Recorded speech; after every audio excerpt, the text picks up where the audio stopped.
In one of the most memorable things I took away from Mark Manson's The Subtle Art of Not Giving a F***, the American author wrote about how romantic love and drugs are not that different. He enlightened me on how Romeo and Juliet was originally written by William Shakespeare to ridicule and warn people about the dangers of romantic love and not celebrate it. Did you know that? Indeed, art really is about perception, isn't it? He writes in the book, in this sort of romantic love where cocaine then as a culture would all be like Tony Montana in Scarface, buried out faces in a f***ing mountain of it, screaming, "Say hello to my little friend!" And when I rethink about that romantic classic now, from Mark's perspective, that play really does sound ridiculous. I mean, these two people, Romeo and Juliet, barely knew each other, yet just over a few days, they are killing and drinking poison for each other because they can't think of a life without someone who they just met over a couple of days. For what? For the name of love? What the hell? Their crazy behavior is kind of similar to something. Kind of similar to someone who's taking, someone who's taking drugs. So, welcome to a new special edition of Nimsi Africa, as we explore these uncanny similarities between these two things, love and drugs. Drugs like cocaine have strangely the same distorting effect on human beings. Drugs have a bad rap socially because they make you high with a feel-good sensation, impair judgment and reason, and make people make really bad decisions, drift you from your everyday life, and of course have a highly addictive tone to them, and they are very hard to quit once you get hooked. The list goes on and on and on about how drugs can ruin your life. But of all these effects drugs have on the human brain, what are the effects that we do not get from romantic love? Seriously, how many crazy stupid things did Romeo and Juliet do in that play that resembled a cracker junkie blown out lying in a garbage somewhere in the street? Just because of the highly addictive sweet sorrow of love? How many stupid things have you ever done in the name of love in your life? Look at it this way. Darling, light of my life. Ever been in love, like really in love, like thinking you have found the one kind of infatuation? Emotionally speaking, there is very, very few things like it. When you get hooked on that type of love, like cocaine, it becomes progressively difficult to think of anything else the more you communicate with that special person. When you're in love or infatuated, a lot of cocaine like things do happen to you. A lot of these effects can actually be backed by science. Love stimulates the exact part of the brain that is stimulated by, guess what? Cocaine. Dopamine, a pleasure chemical, is released into your brain each time you see, communicate, receive a text, or touch a person, and etc. It becomes, as Harry Styles says, that watermelon sugar high. As one may be hooked on cocaine, it becomes progressively hard to completely focus on anything else as your thoughts are immersed in this romantic daydream. It feels like you're floating, but you're drowning at the same time and drifting into space like an astronaut. For me personally, it feels like drowning in a warm pool of melted strawberry sugar marshmallows. Don't judge me. For John Legend, he described this feeling as your head will be underwater, but you still feel alright. In all of me. While Taylor Swift in Don't Blame Me directly compares this feeling to, surprise, surprise, drugs, and even further argues that if it doesn't make you crazy, then you're not doing it right. There are many ways artists have described what these complex infatuation feelings feel like and their effects. Just like cocaine and drugs vary from person to person. But one thing they can all agree on is that they act out of character and their ability to see clearly is heavily compromised. When they are under the overwhelming influence of these emotions, this is what psychologists call emotional reasoning. When a person perceives or processes reality only based on how they feel. Number 5 is emotional reasoning. And this is when you believe that your emotions are based in the truth. But emotions are not fact. They're your response to the facts. And if you are any decent adult, you would know that processing or acting on reality based solely or only on how you feel is really not a good idea. But that's the basis of all relationships, and we do it all the time. It's that emotional reasoning that drives the chemistry, which means things tend to get interesting when it comes to relationships. Even physically, you're affected. The patterns of your appetite, thinking, thought patterns, reasoning, and even time itself become distorted and ceases to move.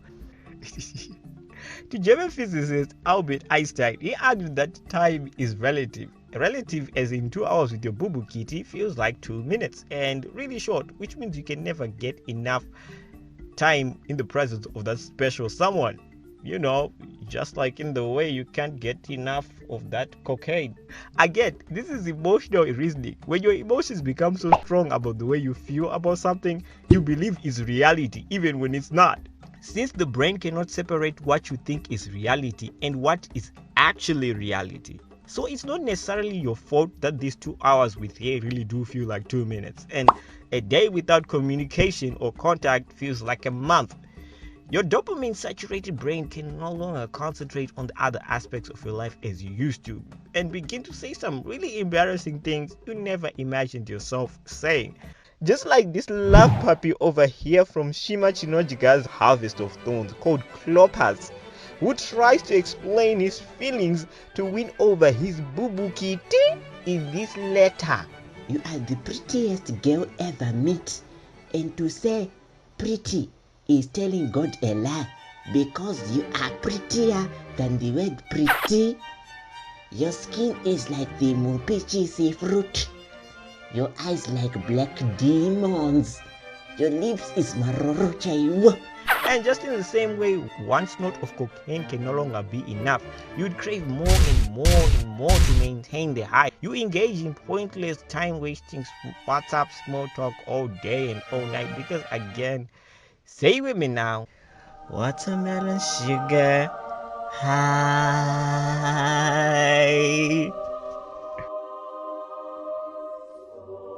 These things become engraved into your psyche, and like any other addiction, thoughts of it ever ending become extremely hard and even unimaginable to withdraw from a relationship once it has had the time to solidify over time.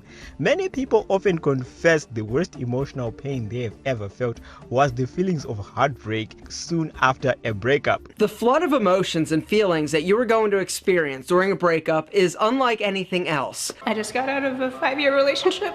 I tried to open the door and she shut it, and then I ended up like breaking down in her arms. Felt like everything kind of fell off the face of the planet. You can't sleep, okay? You can't eat. Your appetite is gone. Yep. Completely gone. You get diarrhea. You're, getting up 3-4 times a night with stomach aches. Powerful emotion can absolutely affect us physically. Yeah. This is similar to the extremely difficult withdrawal period a cocaine junkie goes through in rehab to kick the habit. This is the time where you get to find out just how cruel your brain can really be, as it consistently pushes thoughts of your ex into your head the way a junkie's body tries everything in its power to trigger a relapse. Because when we are in love with someone, we cannot stop thinking about them. Our brain literally pushes those thoughts to the front of our mind, and our brain releases happy hormones. And when that person is gone, our brain tries to recreate those hormones, like an addiction. It wants more, so it keeps reminding you about that special lady, so you go out there and get her closer. It becomes the top trending topic in your head. And yes, that was a Twitter metaphor under hashtag love bites. This is because the brain emotionally has fused a pattern and has changed shape depending on how long your relationship has been. And like a junkie, You, as the heartbroken ex, for a certain period, you seemingly find unwanted reminders of your former lover everywhere. The brain comes to you with a vengeance. It will try to frighten you, plead, manipulate, compromise, beg, and even beg you into contacting your ex to maintain the high that it's now used to. And you seem to find unlimited reminders of that one thing you would really do anything to forget right now. These are one of those times where your mental strength and self-control is truly tested. The temptations to contact your ex are strong and fresh, very tempting, as negative emotions such as anger, sadness, heartache, depression, confusion go up and down like it's Wall Street, Holmes. It's easy for other people to simply advise you to just move on, as there are many other people in the world there, right? Usafira kuti mukadzi atorwa neumwe. Mukadzi akatodaro ka isaini yekutoti akude. Saka uchitofara nekuti unenge watoona muna my true colors. Which is of course true. But again, these people are not in your head and will never truly understand the savage battle you are having with your emotional reasoning. Yeah, it always comes back to those complex issues caused by the clouding effect of your emotional reasoning, as the brain will be aggressively and inappropriately reminding you of all those personal good times you invested with your ex, all those cute texts, all those selfies, all those promises you made to each other, your plans, all those introductions to your friends and your family, if it goes to that extent. Of course, promises that are now ironically all but a futile, fruitless memory right now. Yeah, it's not that easy, is it? These memories are usually the main cause of the excruciating pain. At times like these, again, your self-esteem is truly tested, because if it's not up to par, then it's probably going to be much of a darker night than it has to be. Because we think she is better than us, therefore, by being with her, we will also increase our own worth and value, which means we're actually thinking that our value is outside of us and it's in our partner. So when we have created that condition in our head and we give that kind of an importance in her value, and our value will become dependent on hers, then when she leaves or somehow the relationship severs, then we become really, really affected. I mean, just the thought of thinking that I was ever so wrong just tears me to shreds. It still hurts. Depending on how long it has been, to numb the pain of these now troubling memories, the brain relentlessly shoves into people's heads that leave them crying on the floor of the bathroom like Olivia Rodrigo in Good For You. The point where people break up, even in history, is a notorious point where many people have turned to self-destructive methods of trying to heal their pain, such as emotional outbursts, drunk dialing, stalking, alcohol or drug abuse, or even sleeping around. And I heard there are people who actually cut themselves. Whoa. But these methods don't really help with the healing process. Ironically, they only prolong it. But the good thing is, as raw or unending as it may feel in the moment, these feelings always do naturally pass. If you cut ties, embrace your pain while practicing self-compassion and making that real effort to move on with your life over time. So until then, you're just gonna have to deal with it the old-fashioned way. Just resist the urge, and as the therapist advises the crystal meth junkie, just take it one day at a time, my friend, and avoid listening to Adele. That woman is always crying and shit. Don't you think it's about time you move on, woman? As volatile as romantic relationships are, and as similar as they are to cocaine, at least the key difference is that it doesn't kill you. Well, I guess in most instances, because some people have still died of heartbreak, while others have committed suicide soon after being rejected, while others have killed because of their heartbreak. Maybe love is as bad as drugs. I don't know. As Mark Manson writes, love sometimes can cause as many problems as it solves.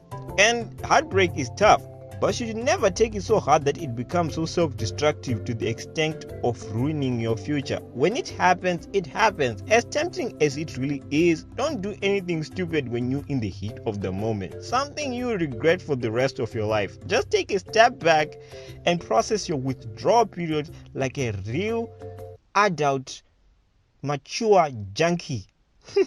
And let time wear down your emotional reasoning. And it is an emotional roller coaster. There are some days where you're going to be totally fine and you're going to be over it and you're going to be in such a good spot and so hopeful. And then there are other days where you're going to be angry and you're going to be frustrated and you're going to have some resentment and you might be a little bitter, or, you know, you might feel like a victim at points. You know, you might have these ups and downs, and that's okay. That's okay. That's perfectly normal to have these moments of going back and forth between all of these emotions. So being very patient with yourself in this process is absolutely huge. When it comes to love, there's always a risk, no doubt, and sometimes the risk doesn't pay off. However, I still believe the roller coaster feels you get from both negative and positive from relationships is still definitely something that needs to be experienced in life. Perhaps it's also this uncertainty that makes it so thrilling and addictive. I guess sometimes the high really is worth the pain, but that still doesn't mean you must go into relationships expecting a painful breakup, eh? When it happens, it happens. I guess it wasn't meant to be. You can't avoid intimacy or vulnerability fearing of getting hurt. Sometimes pain is just an unavoidable part of life and growing and learning. And some of the richest experiences you can look back on in your life are not always going to be pleasant. And you never know if that Miss or Mr. Right for you is around the corner somewhere. Why would you want to deny her the opportunity of meeting such an awesome person such as yourself? Because love did bite you at this one time. As with everything else, leave no stone unturned. At least find out if you're into emotional roller coaster rides and views of relationships. And if it's not for you, it's still okay to be single, eh? Absolutely.